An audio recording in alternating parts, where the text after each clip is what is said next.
This explainer conducts a structural analysis of the evaluative position, drawing directly from RJ Starr's essay, The Psychology of the Critic.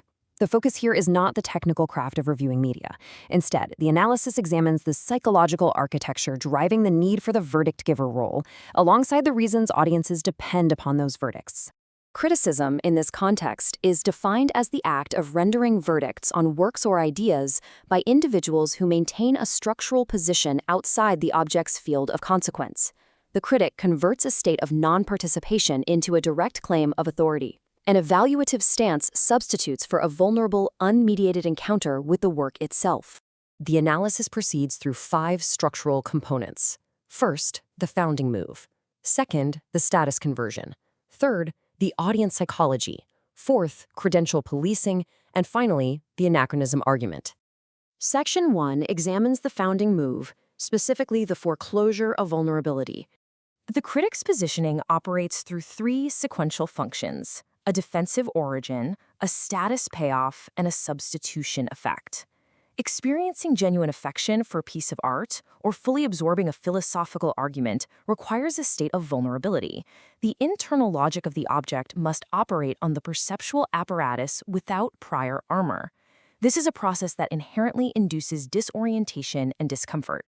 By arriving as a judge rather than a participant, the critic successfully forecloses this vulnerability, placing the evaluative position safely above the object. As RJ Starr notes in the text, the verdict precedes the encounter.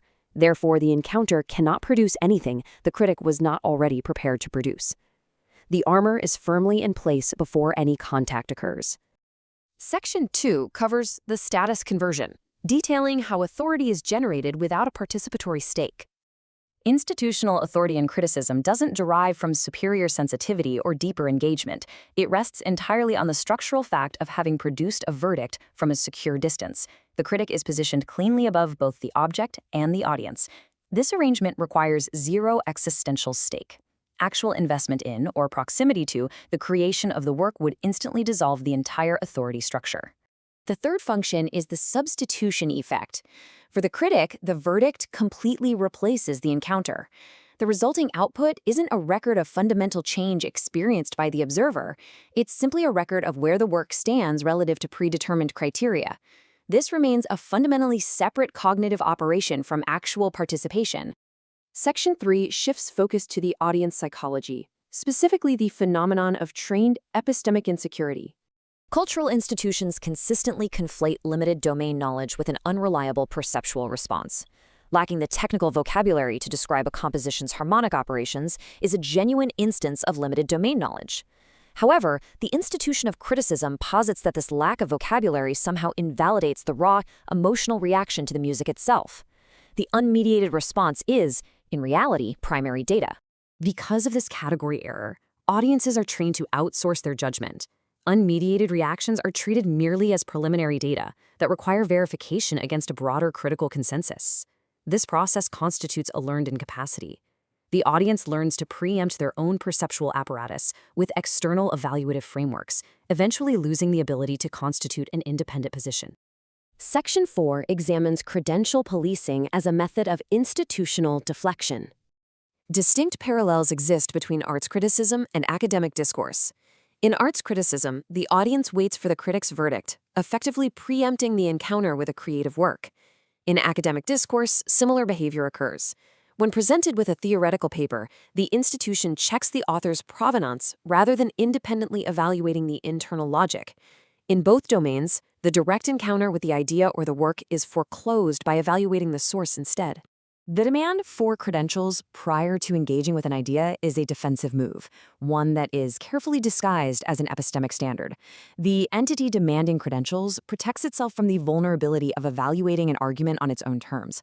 Such an evaluation might require acknowledging an unfamiliar insight or sitting with a state of uncertainty. Section 5 outlines the anachronism argument, analyzing psychological utility over historical warrant. Historically, the role of the critic was justified by a scarcity of access, functioning primarily as a logistical mediator. Modern reality, however, provides direct channels between works and audiences, completely removing this scarcity. The institution of criticism now runs an inherited program on a changed cultural substrate. It persists solely to serve embedded psychological identity needs rather than any ongoing logistical necessity. The system persists through strategies of self-construction. The critic requires the verdict-giving position to maintain a stable identity, relating to objects without the vulnerability of being changed by them. Similarly, the deferring audience requires external validation to manage the exposure of possessing an independent, affected self. Outsourcing judgment mitigates the identity-level risk inherent in holding an unvalidated position. Dismantling institutions cannot resolve this dynamic, as it remains fundamentally an identity mechanism. The critic's identity and the audience's deference persist due to their psychological functions, despite the dissolution of the historical conditions that once justified them.